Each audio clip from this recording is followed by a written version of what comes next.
महागठबंधन के सभी मंच पर उपस्थित नेतागण, इस सभा में उपस्थित बड़े संख्या में युवा साथी, सम्मानित गार्जियन, सभी को सन्नप मल्ला मुकेश सहनी की ओर से नमस्कार, प्रणाम। साथियों, चुनाव का समय है और इस कार्यक्रम में, मिलन समारोह में हम लोग यहाँ उपस्थित हुए हैं। मैं आपके बीच में एक संदेश लेके आया हूं। साथियों, ये देश गुलाम था, अंग्रेज का शासन था और आपके और हमारे पूर्वज ने मिलकर इस देश के लिए पौने 200 साल तक लड़ाई लड़ा। हजारों लाखों के संख्या में हमारे पूर्वज ने बलिदान दिया, तब जाके ये देश आजाद हुआ।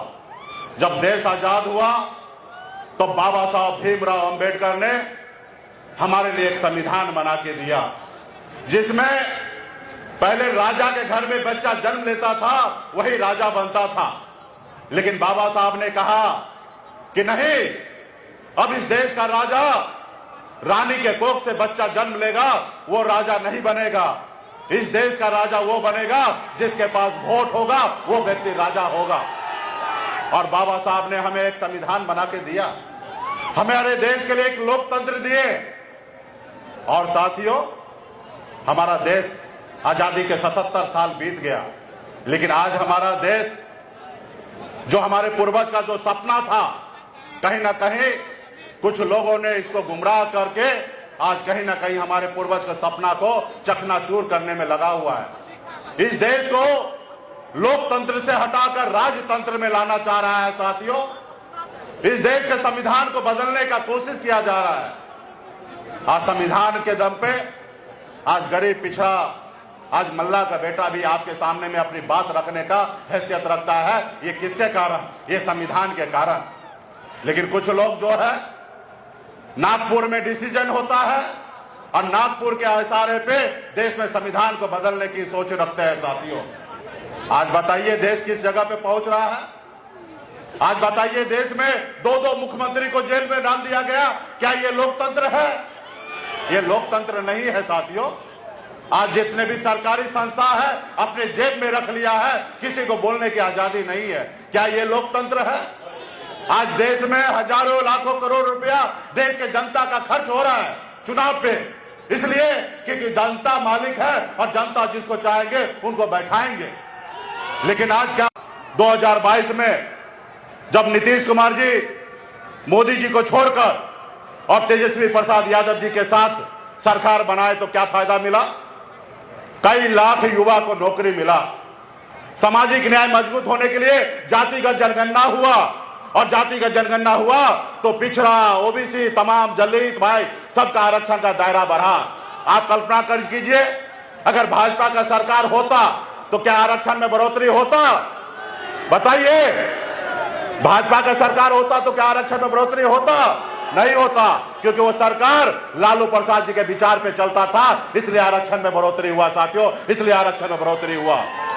अगर भाजपा के साथ सरकार होता तो ये 6 लाख युवा को नौकरी मिलता? नहीं मिलता। साथियों, युवा को नौकरी नहीं मिलता।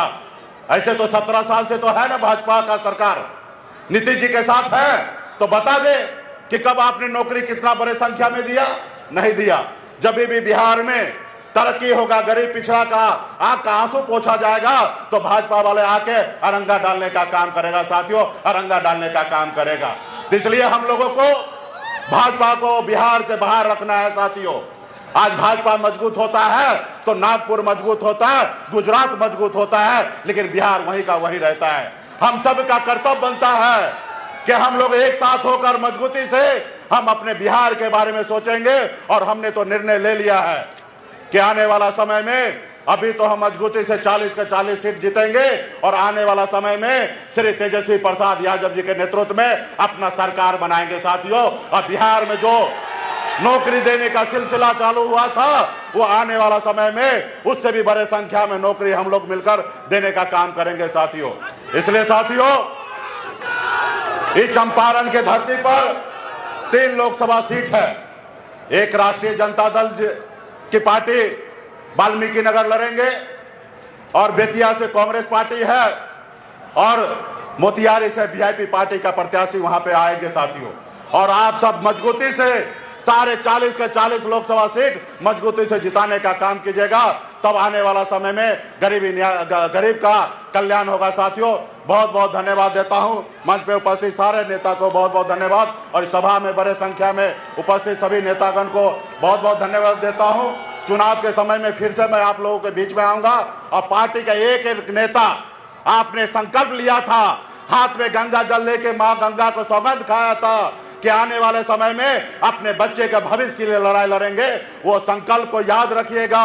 एक एक गांव में जाइएगा, एक एक टोला में जाइएगा और सभी को याद दिलाकर अपने महागठबंधन इंडिया गठबंधन के पक्ष में पूरे बिहार में मजबूती से खड़ा होकर वोट गिराने का काम कीजिएगा। बहुत बहुत धन्यवाद देता हूं सभी साथी को।